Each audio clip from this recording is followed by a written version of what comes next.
경찰이 스스로 우리는 경찰권을 비대하자 이래서 한 건 아닙니다. 권력기관 개편의 부산물이라고 저는 생각합니다.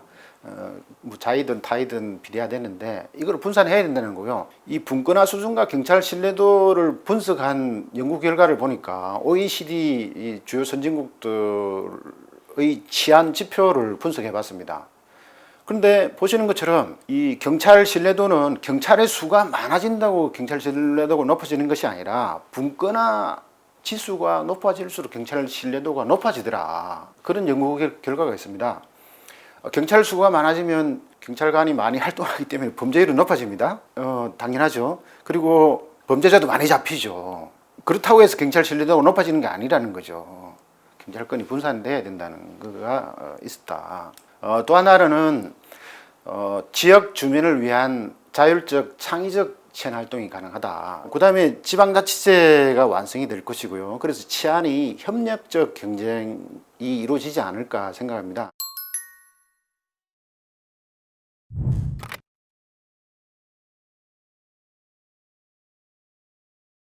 경제 문제를 해결하는 주체는 크게 보면은 민간과 공공부문 이렇게 두 가지로 나누어요. 민간이라 하더라도 시장이 아닌 비시장 방식이 있고, 그리고 이 방문을 열고 밖에 나가면 시장이라는 게 있어요. 시장을 통해서 대가를 지불하고 물건을 구입하고 만들고 하잖아요. 그러니까 민간 중에는 비시장, 가족, 마을, 이 어떤 공동체 이런 게 있어요. 그리고 또 하나는 시장이 있고 또 하나는 공공부문이 있다. 공공부문 또 공공부문 그냥 공공부문이 있는 게 아니에요. 중앙정부가 있고 지방정부가 있고 이렇게 이제 지방정부 쪽으로 이제 얘기가 이렇게 풀어져 나가는 배경이 여기에 있어요.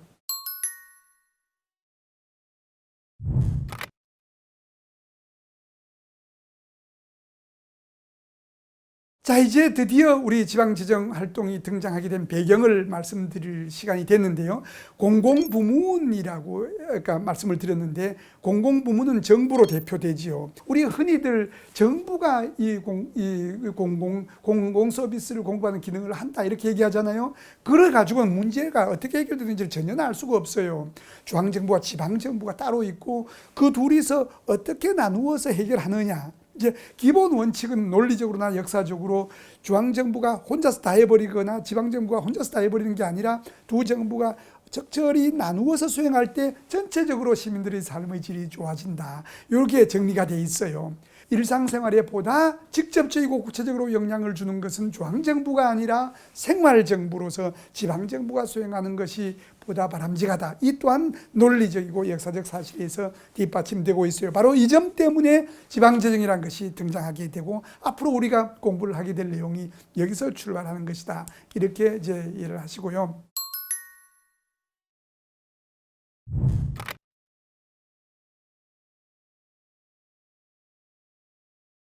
이 민간 부분 중에서 가족, 마을, 공동체의 경우는 가장 기본적인 우리들의 물질적 삶의 단위잖아요. 어떤 전통이냐 문화냐에 따라 가지고 그게 제도 속에 반영이 되고 제도가 그들의 삶을 그렇게 다르게 규정 짓는다는 거지요. 근데 시장이라는 것은 어떻게 그 문제를 해결하느냐? 시장은 시장 원리에 따라서 해결한다는 거예요. 시장 원리는 뭐예요? 시장이 뭐냐 하면은 사고자 하는 사람과 팔고자 하는 사람이 만나서 거래가 이루어지는 곳을 우리는 이 물리적 장소를 얘기하는 게 아니라 그런 추상적인 개념을 우리는 시장이라 그래요. 시장 원리는 민간인들의 자유로운 교환을 통해서 시장을 통해서 해결된다 이랬는데 이번에는 여기에 공권력체의 강제에 의해서 해결이 된다 이래요. 개별 민간이나 아니면 시장이 해결할 수 없는 문제들이 있어요. 또는 해결을 하더라도 잘 해결할 수 없는 부분이 있겠죠. 이제 이런 부분을 정부가 이 공공부문이라는 것이 등장해가지고 직접 해결해 주거나 아니면은 시장이나 민간이 잘 해결할 수 있도록 도와주거나, 그러니까 지원하거나 직접 해결을 해서 전체적으로 사회 구성원들의 물질적 삶이 원활하게 꾸려갈 수 있도록 해주는 기구가 공공부문이다. 이렇게 이해를 하시면 될 거예요.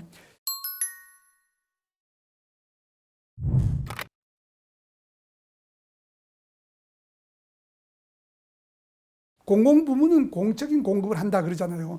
국방도 공급하고 경찰도 공급하고 가로등도 공급하고 그러잖아요. 그런데 공적으로 공급한다는 것이 공적으로 생산한다는 것하고 똑같은 것이 아니라는 것을 염두에 둘 필요가 있어요. 이제 공적으로 공급하기 위해서는 공적으로 생산하는 것이 아니다. 민간이 생산한 것을 정부가 사가지고 공적으로 공급하기도 한다. 이 개념을 엄격히 구분해 놓는 게 매우 중요해요. 군수산업체는 민간이 만들잖아요. 그걸 정부가 사가지고 휴전선을 지키잖아요. 이제 그거를 알아야 된다는 거예요.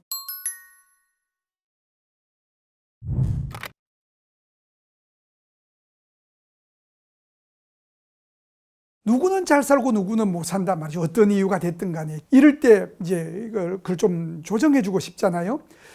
공평하게 그걸 재분배라 그래요. 예? 그럴 때 쓰는 수단은 전통적인 수단은 누진적인 세금을 걷어서 이전 지출을 한다. 이래 돼 있어요. 소득이 많은 사람이 상대적으로 세금을 더 많이 낼 때, 제가 소득이 2배일 때 세금은 2배 반, 3배, 이런 걸 누진적인 세금이라 그래요. 경제적 취약자들이나 중소기업자들한테 이 지원을 해준 일방적인 무보상적인 지원을 이전 지출이라고 그래요. 이걸 만약에 지방정부가 한다고 해보세요. 제가 경기도지사예요. 그렇게 한번 해보고 싶어. 그러면 상대적으로 우리 경기도에서 제가 지금 우리나라 제도에서 뭐 더 거둘 수 있는 세금도 없어요. 근데 이제 그게 이 자유롭게 거둘 수 있다고 하면은 제가 더 부자들한테 더 걷고 가난한 사람들한테 주고 싶잖아요. 이제 그래야 재분배가 되니까. 그래 되면 어떻게 해요? 부자들은 딴 동네로 이사 가고 가난한 사람들만 혜택을 보려고 막 들어올 거 아니에요. 그러면 경기도지사 운영동은 어떻게 되겠어요? 나중에 국고가 비었네. 그 능력을, 그 일을 수행할 수 있는 능력이 없어진다는 거죠. 안녕하세요. 우명동 교수입니다. 이번에 보신 시험 중에서 16번에 소득 분배 기능과 관련된 다음의 설명 중 부적절한 것은 놓고 두 번째 누진세란 소득이 많은 사람에게 더 많이 징수하는 조세를 의미한다. 일컫는다. 저는 이걸 부적절한 것으로 생각을 하고 출제를 했는데요. 그 이유는 비례세는 소득이 2배일 때 세금이 2배, 3배일 때 3배, 이렇게 소득이 많을 때 세금을 많이 내더라도 그렇게 내는 세는 비례세라고 하는데, 거기에 비해서 누진세는 소득이 많아지는 비율보다가 더 높은 비율로 소득이 2배일 때 세금이 2배 반, 3배 이런 식으로 내는 걸 누진세라고 얘기를 해요. 수강생 여러분들이 이 부분에 대해서 많이 힘들어하고 까다로워하셨던 것 같아요. 그래서 제가 욕심을 좀 줄여서 누진세도 소득이 많은 사람에게 더 많이 징수한 것은 맞으니까 이것도 일단 적절한 표현으로 취급을 해서 간주를 해서 채점을 해달라고 얘기를 했어요. 그러나 앞으로 이 개념을 쓸 적에는 그런 차이가 있다는 점을 유념해서 쓰시면 고맙겠습니다. 수고하셨어요. 다음에 또 봬요.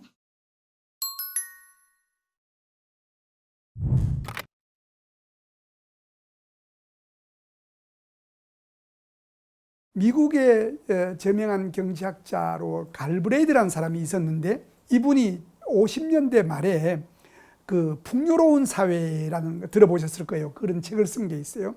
그 책의 저 중간쯤 가면은 뭐가 있냐면은, 자, 이제 소득이 높아져가지고 부자가 됐잖아요. 맛있는 음식을 넣어가지고 식구들 태워가지고 딱 이제 드라이브를 해서 나가는데 길이 울퉁불퉁 해졌다는 거예요. 자, 이 무슨 얘기냐면, 소득 수준이 높아져갖고 민간 스스로의 서비스에 대한 수요가 커지게 되면 공공 서비스에 대한 요구도 동시에 커진다는 거예요. 그런데 그런 게 특히나 지방정부, 생활 주변의 서비스가 많이 필요하니까 지방정부에 요구되는 기능이 많아진다는 거예요. 이렇게 해서 3가지 기능들을 흔히 얘기하는데, 오늘날 그 기능만 가지고는 정부 하는 일을 다 설명할 수 없다. 그래서 여기에 제가 5번째 사회통합, 사회지속성 제고 기능, 요거를 얼마나 잘하는가도 따져볼 필요가 있다. 왜냐하면 오늘날 같은 초고도 기술 사회에서 생산을 활동하는데 사람도 필요 없이 로봇가 딱딱딱 다 만들어버리잖아요. 다 그런 게 아니라 그렇게 가고 있잖아요. 그러다 보니까 계층 간의 갈등이 심해지고, 기업에도 대기업이 보다 많은 생산 몫을 갖게 되고, 사회를 통합하고 지속시키는 이런 기능들은 중앙정부보다 지방정부가 더 잘 수행해낼 수 있다.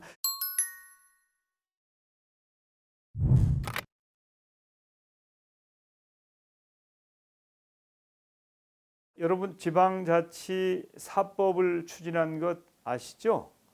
예, 이제 그 4법 중에 지방자치법 개정안과 경찰법 개정안이 이번 정기국회에 통과가 되었습니다. 그리고 이제 나머지 2개의 법이 아직 통과를 기다리고 있죠. 그게 중앙지방협력회의법과 고향사랑기부금법인데요. 저는 뭐 이런 법들도 통과될 수 있을 것이다 이렇게 생각을 하는데요.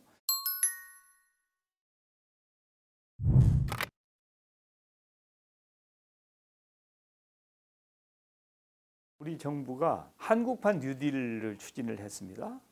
그것을 이제 디지털 뉴딜, 그린 뉴딜, 그리고 안전망 강화 이렇게 3축을 가지고 한국판 뉴딜을 시작을 했는데 한 2개월 후에 지역균형 뉴딜을 거기에다가 추가했습니다. 그 말씀은 무슨 말씀이냐면 처음에 3개의 다리로 출발을 했는데 이거 가지고는 제대로 대한민국의 미래를 만들어갈 수 없겠다. 진정한 자치분권이 가능한 2.0 시대를 만들어가기 위해서는 지역균형 뉴딜이 거기에 꼭 합쳐져야 되겠다 하는 의견들, 주장들, 목소리 이런 것들이 나와서 정부가 그것을 수용해서 3다리에서 4다리로 이것을 만든 것입니다. 이제 수평적으로는 입법, 행정, 사법 이 3권 분립이 제대로 되는 그런 분권, 또 수직적으로는 중앙정부와 지방정부 간의 분권이 확실하게 이루어져서 지금보다는 지방의 역할이 점차적으로 커지는 그런 개헌이 꼭 필요하다 하는 주장을 해왔는데 사실은 정말 노력을 많이 했는데 개헌에 성공을 하지 못하고 미완의 숙제로 남아 있습니다. 그래서 지금 보시면 지방자치단체의 입법권이나 재정권이 굉장히 중요한데 입법권은 국가의 법령의 범위 안에서 이렇게 되어 있거든요. 그러니까 조례를 자율적으로 제정할 수가 없습니다. 그러니까 국회가 통과시킨 법 그리고 중앙정부가 통과시킨 대통령령이나 뭐 총리령이나 부령이나 이런 시행령 그 범위 안에서만 입법권, 자치 입법권이 있는 것이거든요. 그것은 반쪽짜리도 되기 어렵다. 또 이제 재정, 자치분권을 제대로 하려면 재정적인 뒷받침이 있어야 되지 않습니까? 그런데 우리 헌법에는 이 재정권에 대한 언급이 아예 없습니다.